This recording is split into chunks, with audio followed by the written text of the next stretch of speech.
नमस्कार दोस्तों, the education power channel पर आप लोगों का स्वागत है। दोस्तों, जैसा कि आप सभी जानते हैं, जो सक्षमता 1 क्वालिफाइड जो नियोजित शिक्षक थे, विशिष्ट शिक्षक के रूप में 1 जनवरी से 7 जनवरी के बीच अपने ही विद्यालय में विशिष्ट शिक्षक के पद पर योगदान कर लिए हैं। सभी विशिष्ट शिक्षकों का जो प्राण जनरेशन की प्रक्रिया है, वो अभी चल रहा है दोस्तों।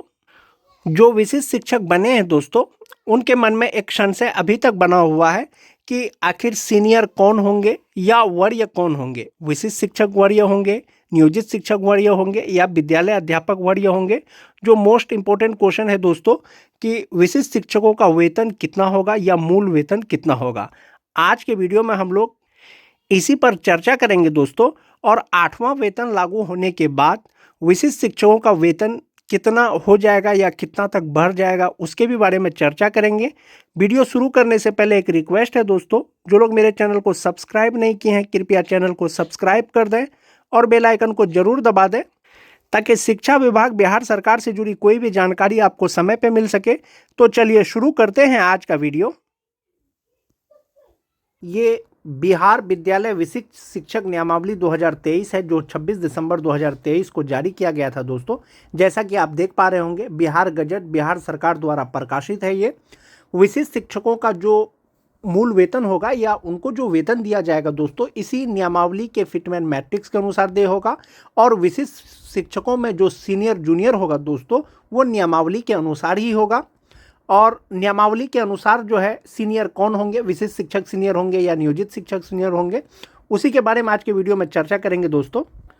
उससे पहले दोस्तों, सबसे पहले जो फिटमैन मैट्रिक्स टेबल है उसके बारे में चर्चा कर लेते हैं, जिसके अनुसार विशिष्ट शिक्षकों को वेतन का भुगतान किया जाएगा या जिसके अनुसार विशिष्ट शिक्षकों का मूल वेतन का निर्धारण किया जाएगा। जैसा कि आप सभी जानते हैं, 6th फेज यानी 2022 के जो नियोजित शिक्षक हैं, उनको छोड़ करके किसी भी नियोजित शिक्षक का मूल वेतन 25,000 से कम नहीं है। 25,000 से यदि कम नहीं है दोस्तों, उससे अगला वाला इंक्रीमेंट होगा।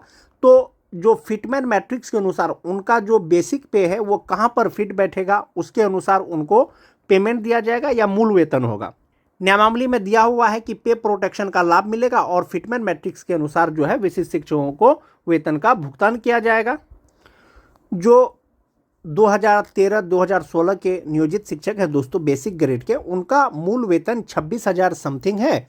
तो फिटमैन मैट्रिक्स के अनुसार उनका मूल वेतन 26,520 होना चाहिए, या सरकार उसको यदि एक इंक्रीमेंट का लाभ देता है जनवरी 2025 से, तो उनका मूल वेतन 27,320 होना चाहिए बेसिक ग्रेड का 2013-2016।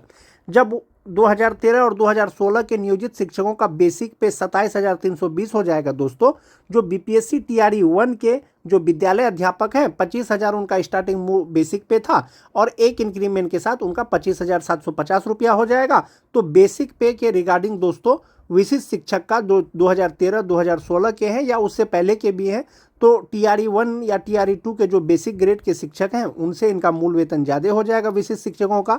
अगर मूल वेतन की सिर्फ रिगार्डिंग की बात करें दोस्तों, तो विशिष्ट शिक्षक जो है विद्यालय अध्यापक से सीनियर हो जाएंगे। वही नियम दोस्तों जो 6 to 8 के विद्यालय अध्यापक हैं उन पर लागू होगा। जो स्नातक ग्रेड के नियोजित शिक्षक हैं, उनका मूल वेतन जो है 28,000 प्लस है, समथिंग है। यदि एक इंक्रीमेंट उसको सरकार के द्वारा दिया जाएगा तो 29,700 रुपया बेसिक पे हो जाएगा।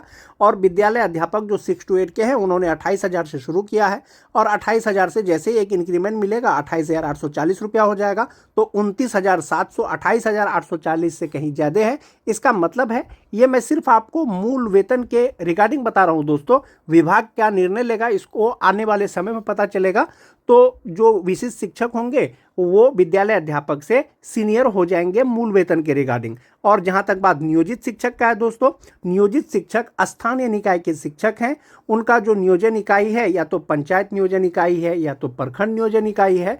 और जो विद्यालय अध्यापक हैं या विशिष्ट शिक्षक हैं, विशिष्ट शिक्षक जो है जिला कैडर हो गया है दोस्तों, राज्यकर्मी हो गए हैं।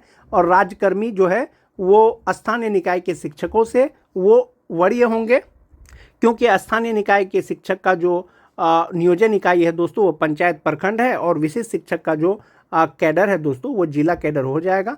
तो इस प्रकार से आप समझ सकते हैं कि जो विशिष्ट शिक्षक होंगे वो नियोजित शिक्षकों से सीनियर होंगे। अब जो विशिष्ट शिक्षक बने हैं दोस्तों, विशिष्ट शिक्षकों में सबसे मोस्ट सीनियर कौन होंगे? उसका निर्धारण भी दोस्तों नियमावली के अनुसार ही किया जाएगा। नियमावली के अनुसार दोस्तों जो विशिष्ट शिक्षकों में वरीयता का निर्धारण है, जिला स्तर पर विशिष्ट शिक्षकों की एक वरीयता सूची बनाई जाएगी और जिसमें प्रत्येक प्रकार के शिक्षक, चाहे वो बेसिक ग्रेड के शिक्षक हो उनका अलग बनेगा, स्नातक ग्रेड के शिक्षक हो उनका अलग बनेगा, माध्यमिक शिक्षक हो उनका अलग बनेगा और उच्च माध्यमिक विद्यालय के जो शिक्षक हैं उनका अलग बनेगा। सभी प्रकार के शिक्षकों का अलग अलग वरीयता सूची बनेगा दोस्तों। और दूसरा चीज़ है कि जो विशिष्ट शिक्षकों की वरीयता निम्नलिखित मापदंडों के अनुसार तैयार की जाएगी। क्या क्या मापदंड हो सकता है विशिष्ट शिक्षकों में वरीयता का निर्धारण करने के लिए? एक हो सकता है दोस्तों स्थानीय निकाय शिक्षक के रूप में प्रशिक्षित वेतनमान प्राप्त करने की तिथि से, यानी जब विशिष्ट शिक्षक स्थानीय निकाय के शिक्षक के रूप में यानी नियोजित के रूप में अपने विद्यालय में कार्य कर रहे थे, तो कार्य करते हुए किस तिथि से उनको प्रशिक्षित वेतनमान मिलता है, उसी तिथि से उनको जो है वरीय माना जाएगा।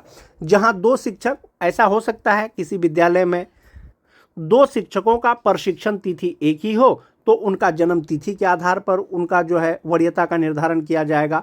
या हो सकता है किसी स्कूल में दो शिक्षक हो जिन्होंने अब प्रशिक्षण एक ही तिथि को प्राप्त किया है और उनका जन्म तिथि भी सेम है, तो उनका जो वरीयता का निर्धारण किया जाएगा दोस्तों अंग्रेजी वर्णमाला क्रम में शिक्षक का नाम वरीयता तय करेगा। यानी जो इंग्लिश अल्फ़ाबेट है दोस्तों उसका नाम का वही तय करेगा विशिष्ट शिक्षक में वरीयता का निर्धारण। अगर इसमें से भी अगर इसके अतिरिक्त अगर कुछ हो, उपर्युक्त मापदंड में फिट नहीं होने वाले अन्य किसी मामले का निर्णय विभाग द्वारा किया जाएगा। यानी वरीयता का जो सूची बनेगा दोस्तों वो जिला कार्यालय द्वारा बनेगा। अन्य कोई भी मामला होगा दोस्तों वरीयता निर्धारण का, वो जिला शिक्षा कार्यालय द्वारा किया जाएगा या विभाग द्वारा जो है इसके लिए दिशा निर्देश जारी किया जाएगा। अब तक जो पता चल रहा है दोस्तों उसमें विशिष्ट शिक्षक और विद्यालय अध्यापकों को लेकर के कुछ भी स्पष्ट नहीं हो पाया है कि विशिष्ट शिक्षक सीनियर होंगे या विद्यालय अध्यापक सीनियर होंगे। लेकिन एक चीज़ तय है दोस्तों, जो नियोजित शिक्षक हैं, नियोजित शिक्षक से विद्यालय अध्यापक भी सीनियर होंगे और विशिष्ट शिक्षक भी सीनियर होंगे, क्योंकि विद्यालय अध्यापक और विशिष्ट शिक्षकों का जो कैडर है वो जिला कैडर है और वे राज्यकर्मी हो गए हैं। विशिष्ट शिक्षक राज्यकर्मी हो गए हैं और जहां तक बात नियोजित शिक्षक का बात है दोस्तों, वो अभी भी स्थानीय निकाय के शिक्षक के रूप में बने हुए हैं। सदन में एक सवाल का जवाब देते हुए माननीय शिक्षा मंत्री द्वारा कहा गया था दोस्तों कि नियोजित शिक्षकों को विद्यालय अध्यापक से वरीय बनाने का कोई भी प्रस्ताव विचाराधीन नहीं है। इसका मतलब ये जो विद्यालय अध्यापक होंगे वो नियोजित शिक्षक से सीनियर होंगे और जो विशिष्ट शिक्षक होंगे दोस्तों वो दोनों से सीनियर होंगे। आने वाले समय में सब चीज़ क्लियर हो जाएगा दोस्तों, कौन सीनियर होंगे, कौन जूनियर होंगे। लेकिन जहाँ तक बात विशिष्ट शिक्षक में सीनियर या जूनियर का है, जहाँ पर वरीयता का है, तो वरीयता का निर्धारण नियमावली के पॉइंट नंबर 7.1, 7.2 के द्वारा किया जाएगा दोस्तों। अगर इसके अतिरिक्त अगर कोई मामला आता है तो इसके लिए दिशा निर्देश जारी किया जाएगा विभाग के द्वारा कि विशिष्ट शिक्षकों में मोस्ट सीनियर कौन होंगे। जब तक दिशा निर्देश नहीं आ जाता है दोस्तों तब तक आप ये मान के चलें कि जो मूल वेतन है, मूल वेतन के अनुसार आप सीनियर जूनियर मान सकते हैं, वरीयता का निर्धारण कर सकते हैं मूल वेतन के अकॉर्डिंग। जिनका मूल वेतन ज़्यादा होगा वो सीनियर होगा, जिसका मूल वेतन कम होगा वो जूनियर होंगे। तो विशिष्ट शिक्षकों में जो सीनियर जूनियर है दोस्तों, जो वरीयता का निर्धारण है वो नियमावली के 7.1 के अनुसार होगा। और जहां तक बात वेतन का है दोस्तों, नियमावली के 8.1 में दिया हुआ है कि पे प्रोटेक्शन का लाभ मिलेगा और फिटमेंट मैट्रिक्स के अनुसार विशिष्ट शिक्षकों को वेतन का भुगतान किया जाएगा। और जिस दिन विशिष्ट शिक्षक अपने विद्यालय में विशिष्ट शिक्षक के रूप में योगदान किए उस दिन से उनको विशिष्ट शिक्षक का अनुमान्य वेतन मिलेगा। और जहाँ तक बात प्रमोशन का है दोस्तों, जिस प्रकार से दोस्तों नियमावली के अनुसार वरीयता का निर्धारण किया जाएगा, चाहे वो विशिष्ट शिक्षक हो चाहे वो विद्यालय अध्यापक हो, उसी तरह से दोस्तों नियमावली के अनुसार पदोन्नति भी दिया जाएगा विशिष्ट शिक्षकों को 8 वर्ष की लगातार सेवा के बाद। उसी तरह से विद्यालय अध्यापकों को भी पदोन्नति किया जाएगा 8 वर्ष के लगातार सेवा के बाद, यदि रिक्ति उपलब्ध रहता है और जो वांछित योग्यता है वो रखते हैं। जैसा कि नियोजित शिक्षकों को भी पदोन्नति का लाभ दिया जाएगा दोस्तों, जैसा कि कुछ दिन पहले एक लेटर आया था। यानी 12 वर्ष जो नियोजित शिक्षक जो है लगातार सेवा कर लिए हैं, चाहे उनका सेवा का 12 साल हो या प्रशिक्षित वेतनमान का 12 साल हो, और उनको जो है जो बेसिक ग्रेड के शिक्षक हैं उनको स्नातक ग्रेड में पदोन्नति किया जाएगा।